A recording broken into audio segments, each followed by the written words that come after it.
Passei! A Faculdade Einstein, a faculdade do sucesso!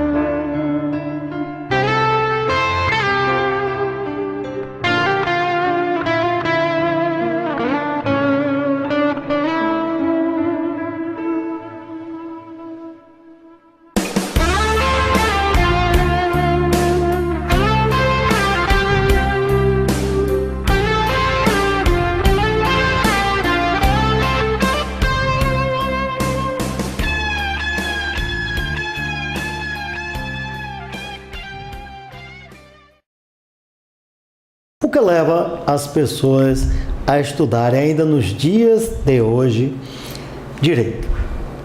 Fazer o bacharelado em direito e, por sua vez, aprofundar-se nas ciências jurídicas e, por osmose, adentrar também no contexto de várias ciências próximas, tais como a sociologia, filosofia, psicologia, porque o direito ele não é meramente tecnicista, onde tem-se as leis escritas, veluais, mas acoplados a esse contexto, tem também o contexto social, o contexto da formação e desenvolvimento do status quo do Estado, a teoria de toda a visão sociológica, a visão e influência do contexto filosófico e psicológico e principalmente hermenêutico, ou seja, a abordagem interpretativa do contexto do direito. Está aqui conosco o doutor Idenilton, ele que é bacharel em Direito, é advogado, é professor universitário e ele irá falar um pouco, iremos conversar sobre, digamos assim, o desejo de ser um estudante de Direito e mais na frente, por osmose, né, de uma forma de caminhada, ser um advogado. Nos dias de hoje, né? Muito feliz de estar aqui com você, José Augusto, hoje e ter oportunidade com o seu público de tratar deste assunto. Quando escolhi estudar Direito e quando disse para as pessoas que estavam me preparando para cursar Direito, me perguntavam muito, mas por que estudar Direito nos dias de hoje? São tantos advogados, são tantas as faculdades, são tantas as mazelas da sociedade, mas também apontam-se tanto por aí, tantas as falhas do sistema do judiciário, por que ainda estudar Direito? E durante todo o curso, eu me repetia esse questionamento: por que estudar Direito? Por que estudar Direito? Além de todas as coisas que eu já imaginei, servir a sociedade, participar da organização do Estado, ser um cidadão à disposição do Estado para organizar melhor essa sociedade. O que mais é que me move nisso? O que mais é que me impulsiona para estudar Direito? E assim, eu não me contentei apenas em fazer a faculdade de Direito, mas procurei participar de projetos sociais de diversos segmentos. Além disso, a fundação de movimentos sociais em diversas frentes, movimentos políticos, movimentos estudantis, movimentos sindicais, movimentos voltados para a educação e a qualificação profissional de jovens e adultos. Com tudo isso, José Augusto, cheguei à seguinte conclusão. Primeiro, como você mesmo disse, a sociedade precisa sim do operador do direito pelo seguinte: ele não é apenas um tecnicista, ele não é apenas um profissional mecanizado, sistematizado. O operador do direito, o advogado, o promotor, o juiz, eles são profissionais que são preparados para entender e interpretar as dinâmicas da sociedade, as necessidades da sociedade. E então, entendendo e interpretando, ele vai poder buscar uma transformação. E por isso é que o direito é tão dinâmico. O direito ele surge em cima da necessidade da sociedade. Então, ao surgir uma demanda, ao surgirem fatos, situações diversas, conflitantes com os interesses das diversas camadas da sociedade e dos diversos segmentos, você tem então a necessidade de profissionais preparados para desenvolverem esses estudos, elaborarem as suas teses, elaborarem os seus tratados e assim influenciarem na elaboração de novos dispositivos. Mas aí você pode dizer, você que está nos vendo, poxa, mas do jeito que ele está falando, parece que são só advogados que trabalham. Tudo bem, não são os advogados que decidem nem elaboram as leis, mas lhe digo o seguinte, quando você vê um legislador nas 3 esferas do poder, município, estado e União, redigindo ali os seus projetos de lei, apresentando para a população, levando para a discussão na plenária, ele não está fazendo aquilo sozinho ou só porque acha bonito, ou só porque acha interessante. Para isso existe a Comissão de Constituição, Justiça e Redação Final, no município, no estado e na União, porque ali você tem profissionais que vão dizer para aqueles parlamentares, os vereadores, deputados, os deputados federais e senadores, até que ponto eles podem mexer naqueles dispositivos e quais são os modos operantes para alcançar aquela modificação na legislação. Então, você que está observando aí agora, não ache que estudar direito é apenas ser advogado. Só para se ter uma ideia, no caso específico da Bahia, por exemplo, você pode acessar o site da UFBA no curso de Direito, veja lá no caderno do aluno, mais de 60 possibilidades diferentes de atuação para uma pessoa que venha estudar Direito. Então, Zé, você vê por aí que o profissional do Direito, ele é polivalente. Você pode encontrar facilmente pessoas que são bacharéis em Direito e que fizeram o exame de ordem, se tornaram advogados, atuando em diversos segmentos da sociedade. Agora, me diga uma coisa. O que é que hoje a sociedade ainda mantém forte o status quo do bacharel de Direito e das seus, digamos assim, abrangentes? O juiz, o promotor, o advogado. Por quê? Porque o próprio Weber falava de 3 tipos de autoridade: a burocrática, a tradicional e a carismática. O advogado, ele ainda tem, dentro do status quo da sociedade, uma autoridade burocrática e mais ainda uma autoridade tradicional. As pessoas ainda respeitam a tradição do status quo do direito, seja na figura, não vou botar na figura do juiz, não vou botar na figura do promotor, não vou botar na figura do delegado, porque aí tem uma representação direta, né, ao Estado, mas eu estou botando do advogado, né, que ele, como autônomo, ele apresenta à sociedade um diferencial enquanto profissional? Sim, felizmente tem ocorrido um progresso na formação do operador do direito, e é por isso que falo muito no operador do direito, José Augusto, ao invés de falar apenas o advogado, o promotor, ou o juiz, ou o delegado, ao invés de ficar elencando ou destacando alguém, prefiro falar em operador do direito. São todos aqueles profissionais que, de um jeito ou de outro, acabam atuando no segmento do judiciário. Mas observe bem, esse é o questionamento interessante pelo seguinte: hoje, as pessoas dizem que se tornou muito simples, muito fácil, a multiplicidade de faculdades para o curso de Direito e que estaria banalizando. Observe que em qualquer profissão, não só no Direito, você vai ter essa demanda de mercado, você vai ter as instituições aumentando a quantidade de vagas e vai ter também a disputa para que aquele profissional possa atuar. Porém, o que vai fazer a diferença é o que cada profissional estabelece de meta para si mesmo. Por exemplo, falar da legitimidade, da importância, do valor social do operador do direito. E aí vou mais uma vez expandir, não só o advogado, todas as pessoas que operam no judiciário. É muito grande. Como eu disse ainda há pouco, é preciso compreender a dinâmica da sociedade para poder atuar no sentido de trazer dispositivos legais que irão ajudar na disciplinação da sociedade. Você vai organizar e vai promover a ordem a partir desses dispositivos legais. Porém, aí é que está. Hoje nós temos trabalhado para que o judiciário esteja mais próximo do público. Você veja, por exemplo, muitos advogados realizando com os seus escritórios trabalhos de campo, com palestras, com seminários. tanto os menores escritórios como os grandes escritórios estão desenvolvendo esse tipo de trabalho. Você veja, por exemplo, o Rio Grande do Sul, Brasília e Bahia, de um modo muito sutil, mas também já está ingressando num movimento chamado o direito que vem das ruas. O que significa isso?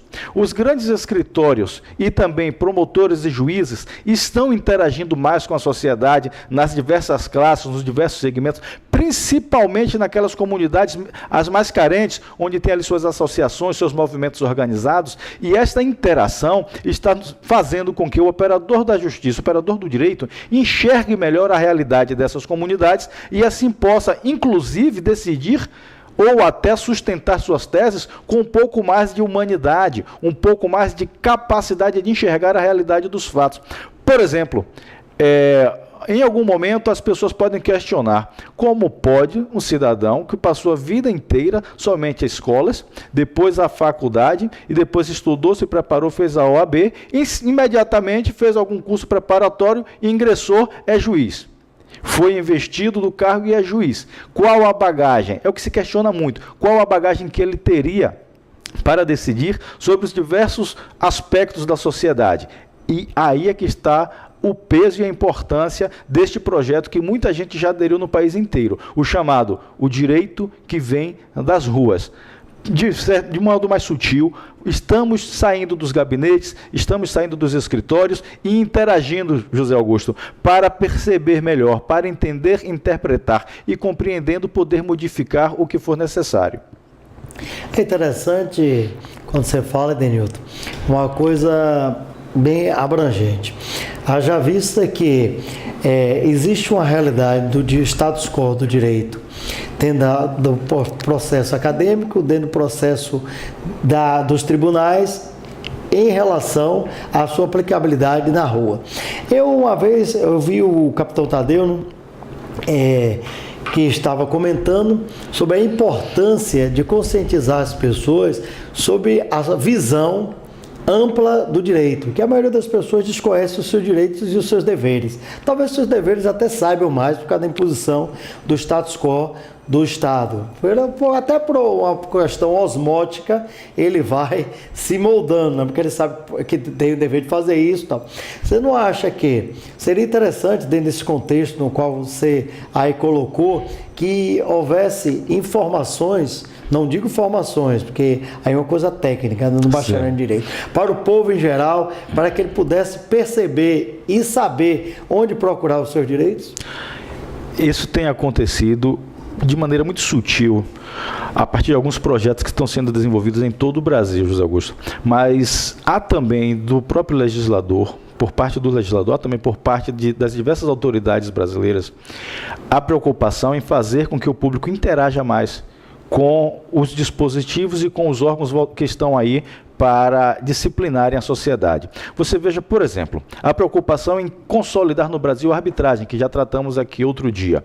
Isto é uma maneira de trazer o cidadão para mais próximo do sistema judiciário e com mais facilidade. Você permitir que o cidadão venha compor a sua lide, venha apresentar suas razões e defender as suas ideias de uma maneira mais tranquila, mais prática e sem necessidade da intervenção do juiz, nem mesmo do advogado. Ou seja, está se simplificando o procedimento da justiça no Brasil. Por outro lado também, como falei ainda há pouco, esse movimento chamado o direito que vem das ruas.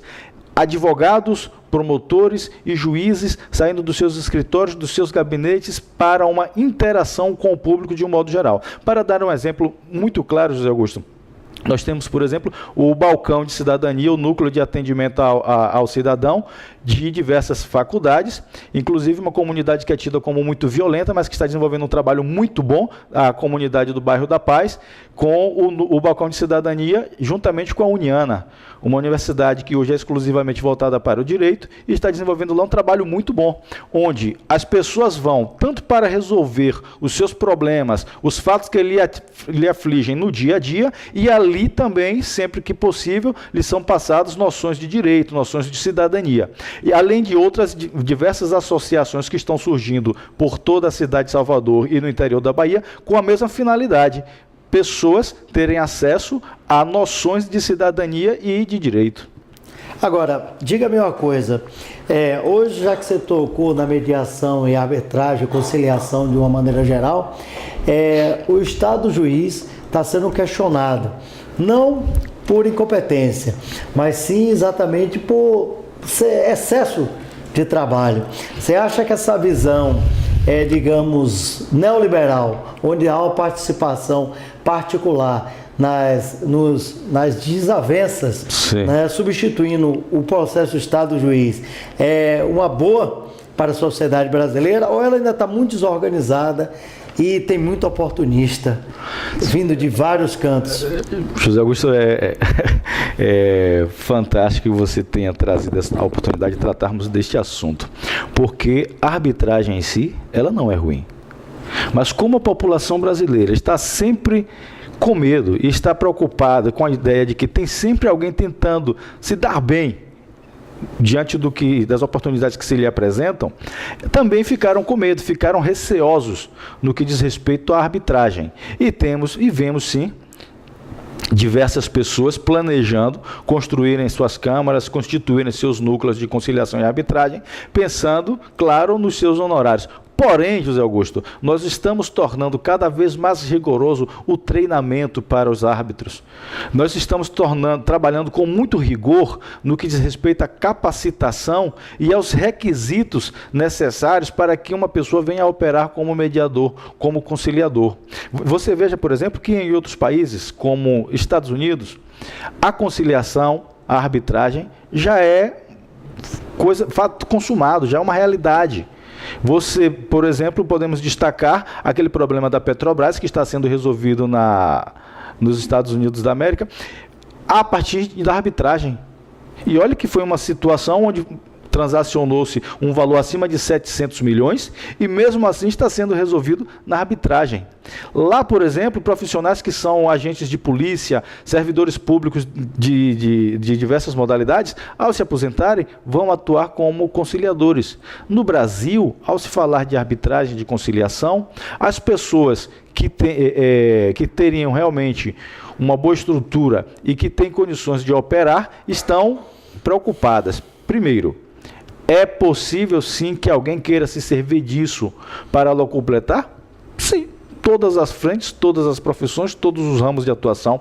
Como é que essas pessoas serão combatidas pelo judiciário?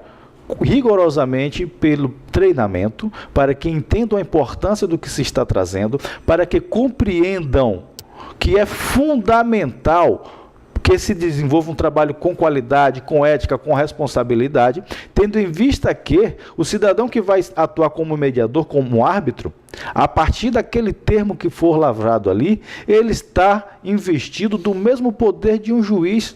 Você imagine só, José Augusto. Então, por isso que muita gente tem medo. Muitos juízes togados, que se chama juiz que é investido a partir do concurso, estão preocupados, porque a legislação que trata da arbitragem em si, ela é bastante flexível.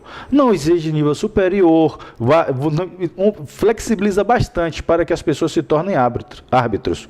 Porém, o que precisa se trabalhar ainda é o fato de que o que for decidido diante do conciliador tem peso de sentença e não cabe recurso. Por isso tanta gente tem medo, José Augusto. E aí vem a sua pergunta: isso poderia servir para a manipulação de alguém? Sim. Pessoas mal intencionadas podem querer operar em qualquer área, mas o legislativo trouxe uma legislação nova, uma lei nova sobre arbitragem, e muitos promotores do país inteiro estão se reunindo periodicamente, muitos juízes, tentando encontrar uma maneira de aperfeiçoar mais ainda. Agora, diga-me uma coisa: o status quo do nosso país, dentro da visão neoliberal, ela ainda é questionável. Por quê?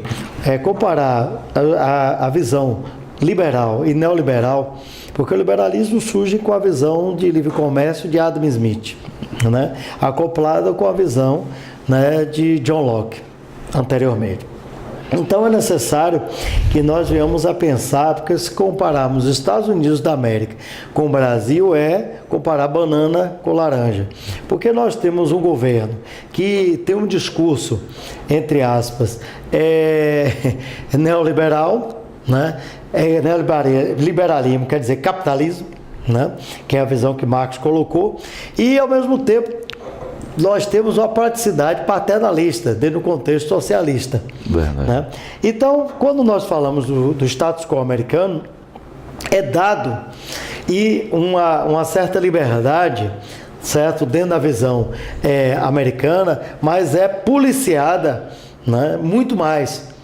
Aqui não. Aqui nós temos uma pseudo-liberdade e não temos quase policiamento nenhum.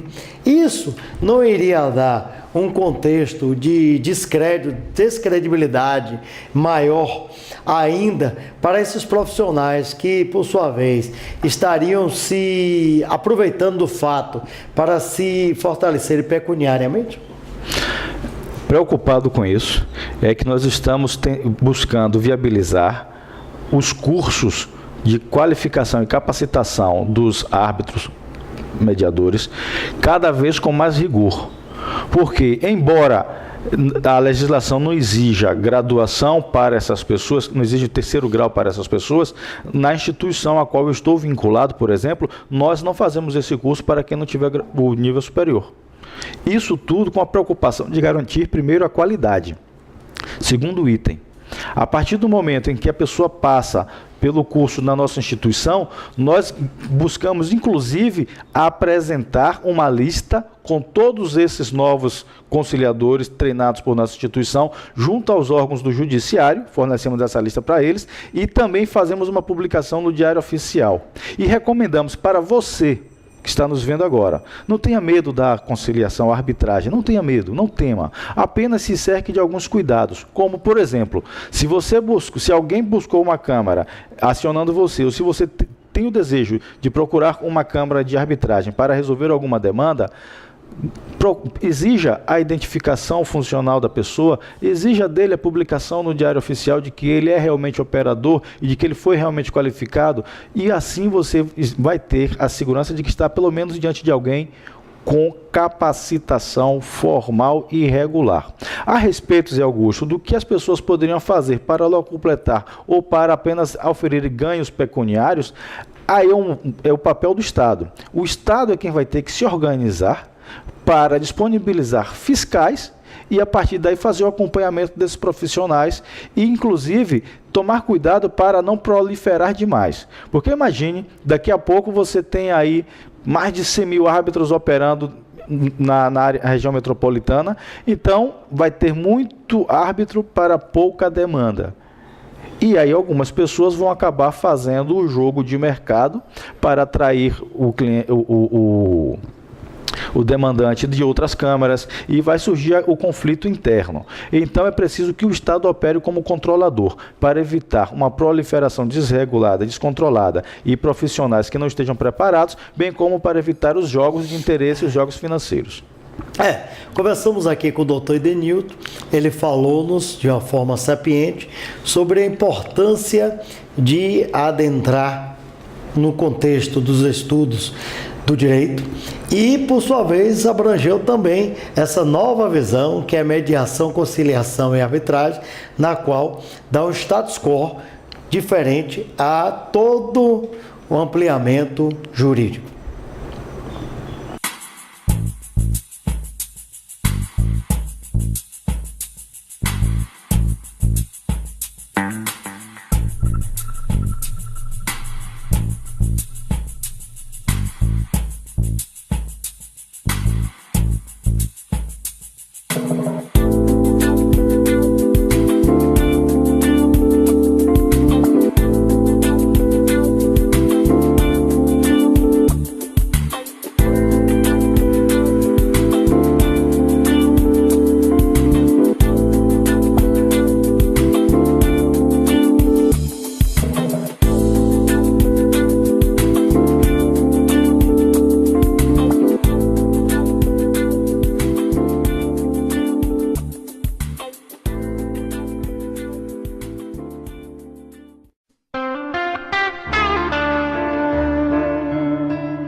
dos dias de hoje, né? Muito feliz de estar aqui com você, José Augusto, hoje e ter oportunidade com o seu público de tratar deste assunto. Quando escolhi estudar Direito e quando disse para as pessoas que estavam me preparando para cursar Direito, me perguntavam muito, mas por que estudar Direito nos dias de hoje? São tantos advogados, são tantas as faculdades, são tantas as mazelas da sociedade, mas também apontam-se tanto por aí, tantas as falhas do sistema do judiciário, por que ainda estudar Direito? E durante todo o curso, eu me repetia esse questionamento. Por que estudar Direito? Por que estudar Direito? Além de todas as coisas que eu já imaginei, servir a sociedade, participar da organização do Estado, ser um cidadão à disposição. FACEI, a Faculdade Einstein, a faculdade do sucesso.